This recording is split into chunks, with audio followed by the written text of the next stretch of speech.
Bismillahirrahmanirrahim. Alhamdulillahirabbil alamin wassalatu wassalamu ala asyrafil anbiya'i wal mursalin sayyidina wa maulana Muhammadin wa ala alihi wa sahbihi ajma'in.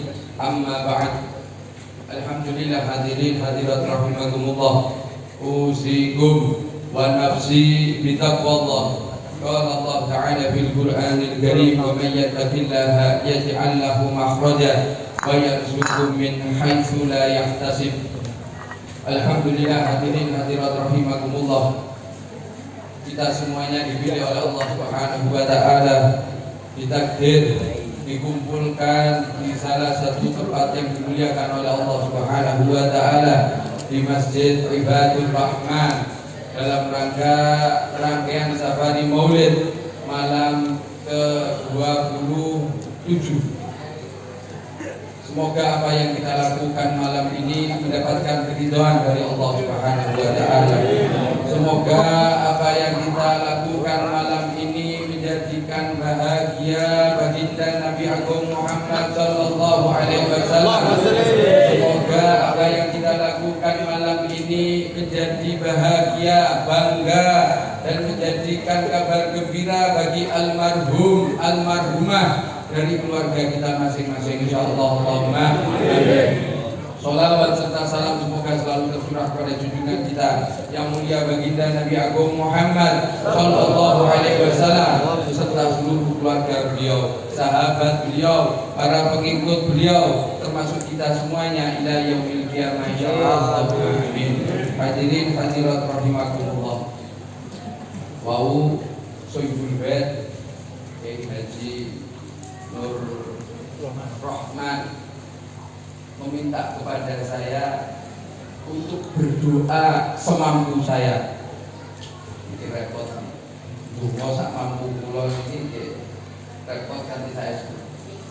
Tadi di awalan saya niatkan doa Maulid yang kita baca juga khusus saya tujukan kepada beliau, Kiai Haji Nur Rahman dan seluruh keluarganya, termasuk keluarga besarnya, wabil khusus seluruh masyarakat daripada dusun Lembang, Desa Garon, Kecamatan Balirejo, Kabupaten Madiun. Semoga Allah meridhoi beliau semuanya, insyaallah. Hadirin hadirat rahimakumullah. Tadi di awal saya katakan saya bercerita sedikit tentang ceramah yang disampaikan oleh Al-Habib Abdurrahman bin Abdullah bin Abdul Qadir bin Ahmad bin Hudi, yang mana ada salah seorang yang melazimkan ini menjadikan suatu wirid, yaitu kitab Maulid Simtun ini dijadikan wirid, yang dia divonis oleh dokter umurnya tidak lama hidup di dunia. Akan tetapi diberkati daripada kitab Maulid ini, Allah turunkan barokah, Allah angkat penyakitnya, Allah berikan rahmat sampai beliau berceramah pada saat itu orangnya masih hidup. Semoga kita semuanya diberkati daripada majelis ini, hajat kita semuanya Allah berikan keridhaan kepada kita, Allah berikan rahmat kepada kita, Allah berikan barokah kepada kita, Allah berikan hidayah, inayah, taufiknya Allah Subhanahu wa taala kepada kita semuanya, insyaallah. Allahumma amin. Dan saya berpesan jangan bosan-bosan ketika kita melaksanakan suatu kegiatan yang khair, yang baik, termasuk safari daripada Maulid ini. Yang ini kita laksanakan setiap tahun, dan alhamdulillah atas izin daripada Allah Subhanahu wa taala, di Desa Lembang ini setiap malam Jumat kedua saat ini diadakan rutinan pembacaan Rotibul Haddad, kemudian kita bertabaruk dengan kitab Maulid Simtun yang sudah berjalan 3 kali pertemuan ini. Tadi beliau berdoa semoga diberikan istiqomah, insyaallah. Awalan dulu ketika kita melaksanakan rutinan ini, jam segini jamaah putri sudah pulang semuanya. Jamaah putri jam segini awal ketika pembukaan itu sudah pada pulang semuanya. Tapi tadi saya khawatir ini jam 10 lebih kok sudah tinggal mulai menaik. Tinggal mulai aku yang mulai sama-sama. Hadirin hadirat rahimakumullah. Al-Imam Al-Habib Ali bin Muhammad bin Husain Al-Habsyi di suatu kesempatan beliau mengatakan bahwa dulu daerah kami, ya saya ingat ceritanya beliau dari Haji Nur, ini daerahnya Lelembut, di Klepung, di Beduk, kalau dari Kira bersama. Lalu Al-Imam Al-Habib Ali bin Muhammad bin Husain Al-Habsyi mengatakan bahwa dulu daerah kami sering didatangi penyakit. Beliau tidak menjelaskan penyakitnya apa, akan tetapi saya berpikir dan saya berprasangka baik kepada Allah Subhanahu wa Ta'ala. Penyakit ini bisa jadi penyakit dohir dan juga penyakit batin. Yang paling bahaya ini penyakit batin, yang paling berbahaya. Kalau penyakit dohir paling mentok meninggal dunia, mati dikubur sudah. Penyakit dohir. Akan tetapi ketika penyakit batin ini bisa menyengsarakan dunia akhirat. Nah, Habib Ali mengatakan dulu daerah kami sering didatangi penyakit dan tidak kriminal sangat banyak. Kemudian kami bersepakat mengadakan pembacaan maulid daripada baginda Nabi Agung Muhammad Sallallahu Alaihi Wasallam. Setelah pembacaan maulid tersebut berangsur-angsur penyakit ini hilang dan tidak kriminal juga hilang. Kehidupan keagamaan di area kami, di wilayah kami berkembang dan makmur. Maksudnya apa? Amal agama di daerahnya Habib Ali bin Muhammad bin Husain Al-Habsyi itu berkembang dengan sangat baik, makmur kehidupannya, agamanya terjaga, tidak ada kontaminasi. Saya berharap kepada Allah Subhanahu wa Ta'ala, tempat-tempat yang kita laksanakan safari maulid wabil khusus dan tempat-tempat di mana diadakan majelis pembacaan zikir, pembacaan maulid, Allah angkat penyakitnya, zahir wa batin. Allah jadikan aman, tentram, penduduknya saling cinta, saling sayang karena Allah Subhanahu wa Ta'ala. Itu yang terpenting. Ketika di dalam hati kita tidak ada suatu permasalahan, ketika kita melihat seseorang, hati kita senang atas karena Allah Subhanahu wa Ta'ala, insya Allah keadaan kampung tersebut akan adem ayem. Berbeda sebaliknya ketika di dalam hati kita ada iri, dengki, hasud dan lain sebagainya, ini bala akan datang. Bala akan datang. Karena apa? Karena ketika kita melihat memiliki hal semacam itu, kita melihat orang lain tidak ada benernya, salah kok. Termasuk kita, ini salah satu cara kita mengungkapkan rasa cinta kita, rasa rindu kita kepada baginda Nabi Agung Muhammad Sallallahu Alaihi Wasallam. Seperti ini, mungkin ada yang lain yang tidak melanggar syariat. Tadi beliau mengatakan, ojo dinyek, jangan dihina. Itulah yang diajarkan oleh baginda Nabi Agung Muhammad Sallallahu Alaihi Wasallam. Jangan menghina, ojo dinyek, karena kita tidak tahu. Siapa tahu kita dibalik semacam itu. Ketika kita memandang rendah, mungkin kita ketemu dengan orang yang bermaksiat kepada Allah dan juga kepada baginda Nabi Muhammad SAW. Terus kita menghina dia. Apa mau posisinya dibalik oleh Allah Subhanahu Wa Taala? Nauzubillah min dzalik, jangan sampai. Itu kuasanya Allah. Alhamdulillah kita diizinkan, ditakdir oleh Allah bisa duduk di majelis semacam ini. Banyak umat daripada baginda Nabi Agung Muhammad Sallallahu Alaihi Wasallam di luar sana yang masih bergelimang maksiat. Semoga Allah berikan hidayah, inayah dan taufiknya sehingga dikembalikan kepada jalannya Allah Subhanahu Wa Taala. Insyaallah. Amin. Jangan menghina. Bahkan dikisahkan di zaman Bani Israel ada seorang abid ahli ibadah yang mana ketika itu bertemu di satu perkumpulan dengan seorang yang ahli maksiat. Ahli maksiat ini tidak sengaja duduk bersebelahan dengan abid ini tadi, ahli ibadah ini tadi. Ketika ahli ibadah ini menyadari di sebelahnya ada seorang yang ahli maksiat, maka spontan ahli ibadah ini menendang orang ini tadi sampai terjatuh.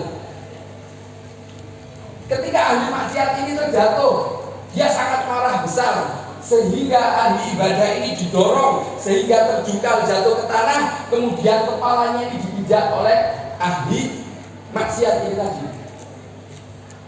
Kemudian ahli ibadah ini melaknat orang yang menginjak kepalanya ini tadi. Orang ini melaknat, ahli ibadah ini melaknat. Semoga Allah melaknat kamu dan keturunanmu sampai sumpah serapahnya keluar semua. Kemudian Allah memerintahkan malaikatnya untuk mengatakan kepada nabinya, wahai malaikat, perintahkan kepada nabinya, siapa orang itu yang berani melaknat daripada hambaku? Apakah dia yang memegang kunci perbendaharaanku? Sampaikan kepada dia. Orang yang ahli ibadah, ibadahnya selamanya tidak saya terima. Sedangkan sampaikan kepada ahli maksiat tersebut, maksiat yang telah dia lakukan saya ampuni. Sekarang sama-sama silahkan jalan. Siapa yang akan mendapatkan rahmat? Kemudian nabi tersebut mendatangi orang ini, dikatakan, kamu ahli ibadah, ibadahmu tidak diterima oleh Allah Subhanahu wa taala selama hidup.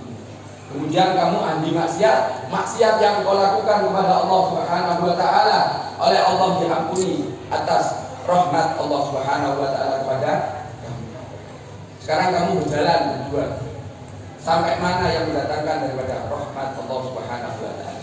Di sini yang bisa kita ambil kesimpulan apa? Jangan pernah merasa lebih baik, jangan pernah merasa lebih unggul, termasuk yang ngomong ini.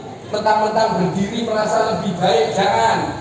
Termasuk yang ngomong ini berdiri di sini merasa lebih unggul daripada yang lain, jangan. Semoga Allah menjaga hati kita, memperbaiki hati kita, memperbaiki akhlak kita, sehingga kita nanti mendapatkan rahmatnya Allah Subhanahu wa taala, yang insyaallah kita akan selamat dunia dan akhirat insyaallah. Bahkan orang-orang yang tawadhu mengatakan bahwa dirinya ini tidak punya apa-apa, tidak bisa apa-apa, akan tetapi kelebihan yang dimiliki orang lain ini masya Allah dipandang agung oleh dirinya. Padahal dia memiliki kedudukan yang tinggi, akan tetapi sangat tawadhu. Seperti yang dicontohkan oleh baginda Nabi Agung Muhammad Sallallahu Alaihi Wasallam. Sering saya ceritakan ketika beliau menyuapi pengemis Yahudi buta di pasar Madinah, yang mana pengemis Yahudi ini selalu menghujat, menghina daripada baginda Nabi Agung Muhammad Sallallahu Alaihi Wasallam.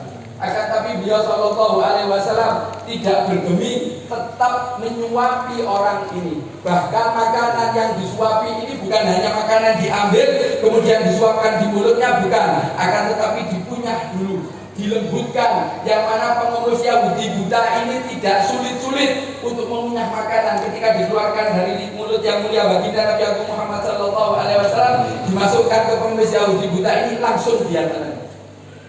Itulah akhlak yang diajarkan oleh baginda Nabi Agung Muhammad Sallallahu Alaihi Wasallam. Putra daripada Al Habib Ahmad Al Atos Pekalongan yang qasidahnya kita baca,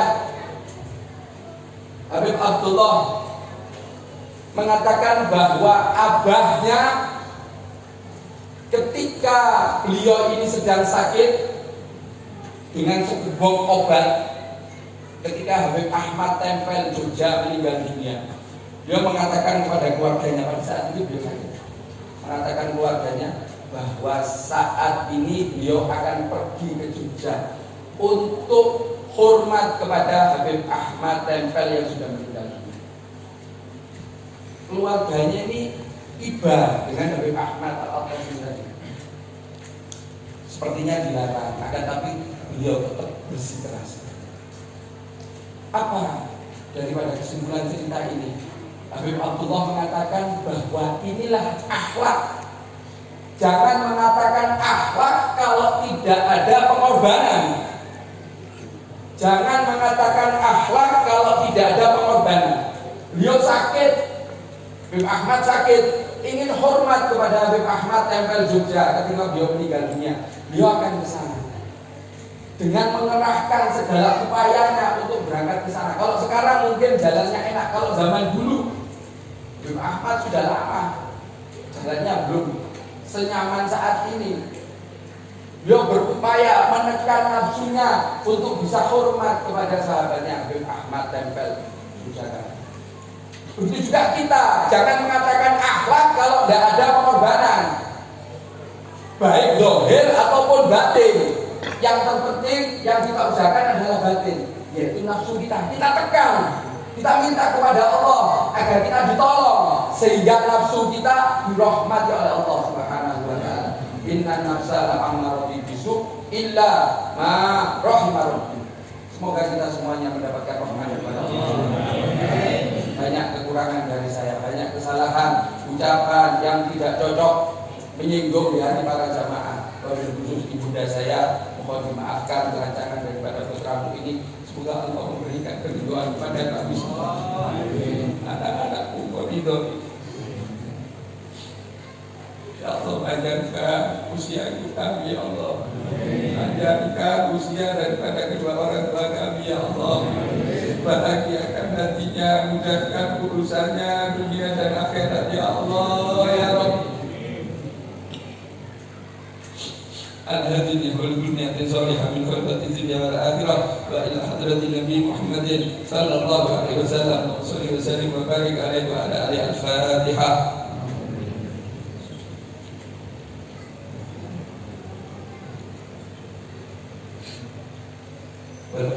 Assalamualaikum warahmatullahi wabarakatuh.